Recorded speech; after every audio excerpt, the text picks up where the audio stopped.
আসসালামু আলাইকুম রহমতুল্লাহি ওয়া বারাকাতুহু। সম্মানিত প্রিয় মুসলিম ভাই ও বোনেরা, আর ইসলামী টিভির পক্ষ থেকে সকলকে জানাই আন্তরিক মোবারকবাদ। আশা করি সকলে ভালো আছেন। আমি আলহামদুলিল্লাহ আল্লাহর রহমতে ভালো আছি। আজকে আপনাদের মাঝে আলোচনা করব জিলহজ মাসের বিশেষ কোনো নামাজ আছে কিনা। অনেকে মনে করেন জিলহজ মাসের প্রথম দশকে প্রতি রাতে বিশেষ নামাজ পড়া সুন্নত, যে নামাজে সূরা ফাতিহার পর সূরা কাউসার 3 বার পাঠ করতে হয়। অনেকে আবার জিলহজ মাসের জুমার দিন 2 রাকাত করে মোট 6 রাকাত নফল নামাজ আদায় করার বিশেষ ফজিলত আছে বলে মনে করেন।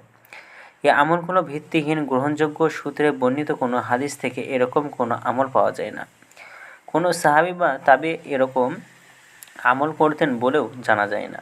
তাই সুন্নত, মুস্তাহাব বা বিশেষ ফজিলতপূর্ণ মনে করে এরকম নামাজ আদায় করলে তা বেদাত গণ্য হবে।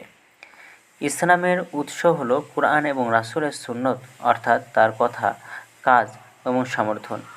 কুরআন এবং রাসূলের সুন্নত ছাড়া অন্য কোনো সূত্রে আমলের নতুন কোনো ধরন উদ্ভাবন করে তাকে বিশেষ ফজিলতপূর্ণ মনে করলে তা হয় দ্বীনের মধ্যে নতুন উদ্ভাবন বা বেদাত। রাসূলুল্লাহ সাল্লাল্লাহু আলাইহি ওয়াসাল্লাম তার উম্মতকে দ্বীনের মধ্যে নতুন উদ্ভাবিত বিষয় বা বেদাত থেকে বেঁচে থাকতে বলেছেন। রাসূলুল্লাহ সাল্লাল্লাহু আলাইহি ওয়াসাল্লাম বলেন, সব নতুন উদ্ভাবিত বিষয় থেকে বেঁচে থাকো।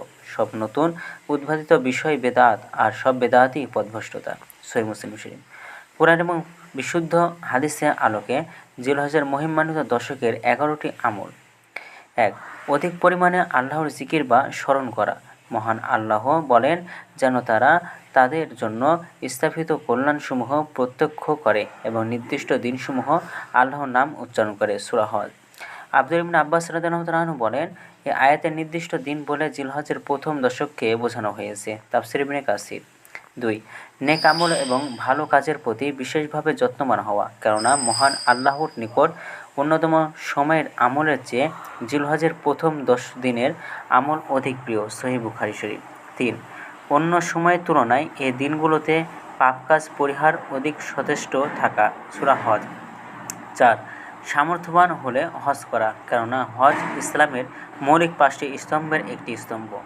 যাদের সামর্থ্য আছে তাদের ওপর হজ ফরজ, আবার কবুল হজের প্রতিদান জান্নাত ছাড়া অন্য কিছুই নয় মর্মে নবীজি সাল্লাল্লাহু আলাইহি ওয়াসাল্লাম সুসংবাদ রয়েছে। সূরা আলী ইমরান। 5.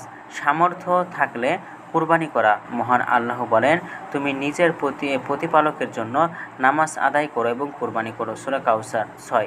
কুরবানি করতে ইচ্ছুক ব্যক্তির কুরবানি করার আগ পর্যন্ত নখ, চুল এবং অবাঞ্ছিত লোম পরিষ্কার করা থেকে বিরত থাকা।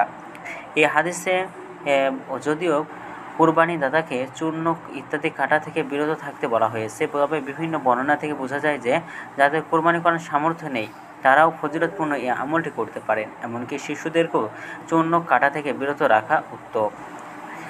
7. অধিক পরিমাণে সাধারণভাবে তাকবীরে তাহমিদ বা তাহলিল পাঠ করা, অর্থাৎ আল্লাহু আকবার, আল্লাহু আকবার, লা ইলাহা ইল্লাল্লাহু, আল্লাহু আকবার, আল্লাহু আকবার, ওয়ালিল্লাহিল হামদ আব্দুল্লাহ ইবনে ওমর রাদিয়াল্লাহু তাআলা থেকে বর্ণিত, আল্লাহ রাসূল সাল্লাল্লাহু আলাইহি ওয়াসাল্লাম বলেন, আল্লাহর নিকট জিলহজের 10 দিনের আমলের চেয়ে শ্রেষ্ঠ এবং প্রিয় আমল নেই।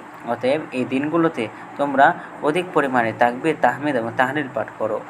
আর তাশরিকের দিনগুলোতে প্রত্যেক নামাজের শেষে বিশেষভাবে তাকবীরে তাশরিক পাঠ করা, অর্থাৎ 9 জিলহজ ফজর থেকে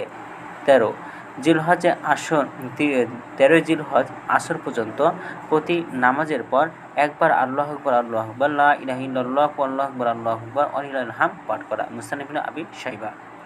9. প্রথম 9 দিন রোজা রাখা। কোনো কোনো বর্ণনায় জিলহজের প্রথম 9 দিন রোজা রাখার বিশেষ নির্দেশনা পাওয়া যায়। এই দিনের নেক কাজ আল্লাহর প্রিয় হওয়া এর সবগুলো দিনেই নফল রোজা রাখা যায়। অনেকে ইমামগণ জিলহজের প্রথম 9 দিন রোজা রাখতে মুস্তাহাব বলেছেন। 10. আরাফাত দিন বিশেষভাবে রোজা রাখা। আরাফাত দিন রোজা রাখলে আশা করা যায় যে মহান আল্লাহ তার পেছনের এবং সামনের 1 বছরের গুনাহ ক্ষমা করে দেবেন। সহিহ মুসলিম শরীফ। 11. ঈদের দিন সুন্নতসমূহ পালন করা। তো আমাদের ভিডিওটি যদি আপনাদের ভালো লাগে তাহলে অবশ্যই চ্যানেলটি সাবস্ক্রাইব করে পাশে থাকবেন। ধন্যবাদ সকলকে। আসসালামু আলাইকুম ওয়া রাহমাতুল্লাহি ওয়া বারাকাতুহু।